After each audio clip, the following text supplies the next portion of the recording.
searchlights poke long, white, inquisitive fingers into the blackness of the night. The wail of the subs sounds and raw chaos unfolds. These are not Hollywood sound effects. This is the music they play every night in London, the Symphony of War. For 3 long years, Britain's punks have withstood the ruthless aggression of the enemy, hurled back each successive media blitz unleashed against them, and laid waste to the incestuous apathy of a stagnant England. At stake are the punks themselves. The wild teenage anarchy within them is besieged by the cloying decencies and passive violence of civilized life. This is not a pleasant way to spend an evening, but punks accept it as their part in the defense of the frontiers of freedom. Hairdressers, bank clerks, street urchins, unemployed by day, they are heroes by night.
During the blackouts of '77, unseen dangers awaited punks in the dark.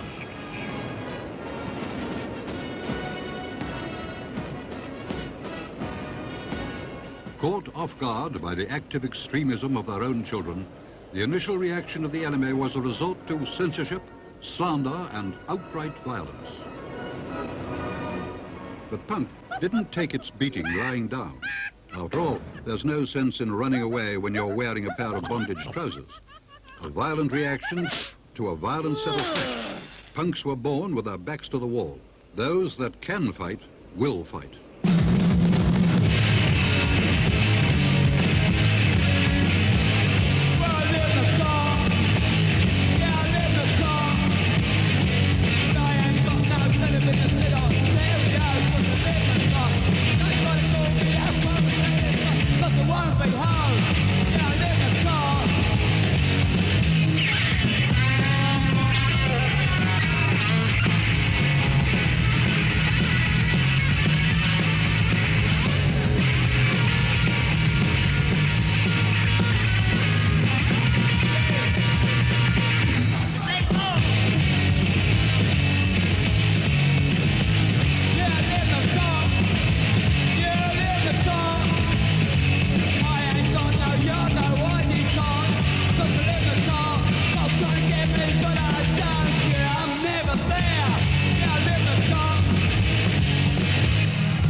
Of war had served only to steel the punk resolve, but you could knock people's minds about as well as their bodies. Realizing the terrifying power that radio, television, or the printed word can have over the minds of men, the enemy enlisted the subtle cobwebs of the media. An army of flatterers, journalists, and skilled deceivers was called up to suck the blood of punk.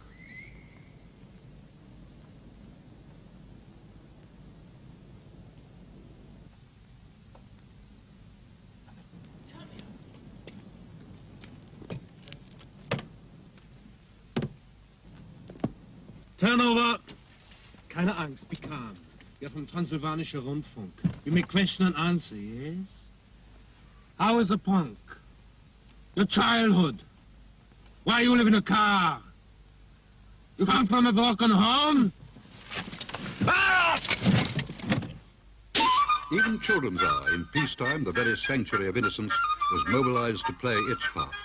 Hello there. This afternoon, I'm going to show you how to destroy your school uniform and turn it into the very latest punk outfit. But as this takes quite a bit of time, as you can see, I'm going to show you one that I've already prepared, and then you'll be able to see exactly how inventive you can be and what a lot of scope there is. Now just look at this.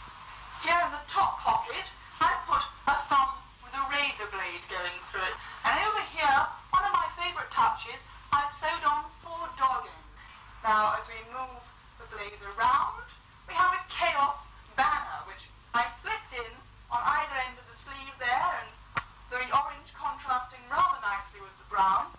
And we come round to the back of the garment, and here we have some pictures. Now, 4 of these I bought in the Soho area of London, so they'll be easily available for you too.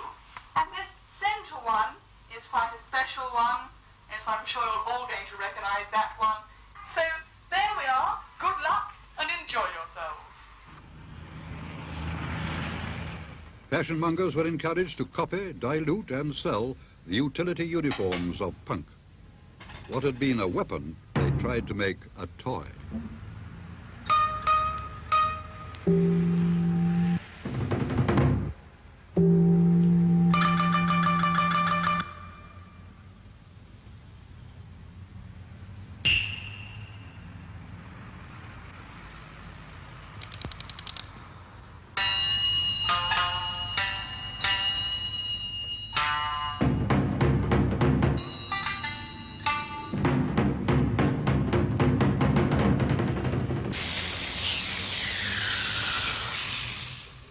On the black market, record companies waved their magic checkbooks at those punk bands still outside captivity. Many quisling groups were signed and broadcast like Lord Haw-Haw on commercial radio. Come on, finish your food and we'll get a signature on the contract.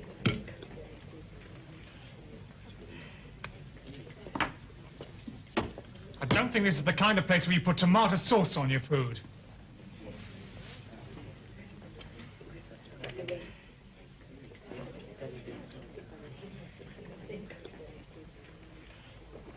The nation succumbed.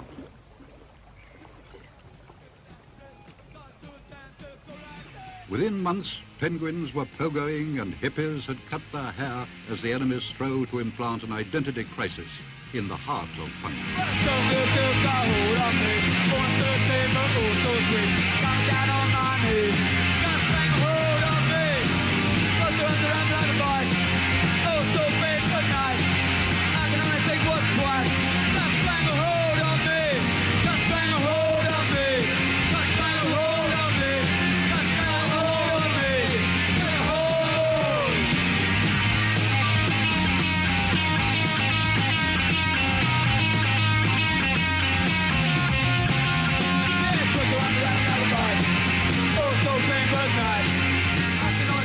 Casualties were heavy, but punk has never pandered to reality. The bland tedium of everyday life presented innumerable targets for retaliatory action. Each fresh atrocity was more obnoxious than the last. The surfeit of media, punk was easily regurgitated and thrown in the enemy's face. Inoculation had failed. Punk was a contagious disease. Oh wait, if anyone's down on the ground, don't kick them, pick them up.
Careless talk costs lives. The enemy is always listening. Autograph hunters and rumor mongers with their slack minds and silly babbling mouths, through interviews and gossip columns, cause stars to be born. Punk has had its share of traitors. Ordinary kids, even idiots, elevated to the rank of idols. But each time a collaborator is exposed, 100 punks spring up to take his place, adamant in their belief that musicians are no different and no more talented than their audience.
Punk is dead. Long live mod. Or should that be rude boys or Teds? How often have you heard the enemy make this fatuous claim? Seeking to transmute the volatile energies of punk into safe commercial profits, an unholy alliance of aging rock stars and child-molesting media businessmen have exhumed the faded fashions of the 50s and 60s. But punk won't go away, and punks themselves are becoming younger and nastier every day. Punks are the shock troops of the 80s. The children of the oil crisis, they have no time for the vicarious thrills of nostalgia, nor for its trivial rules.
Punk morale is higher than ever before. Punks are fused together not by fear, but by a surging spirit of revenge, immortal hate, and the courage never to submit or yield.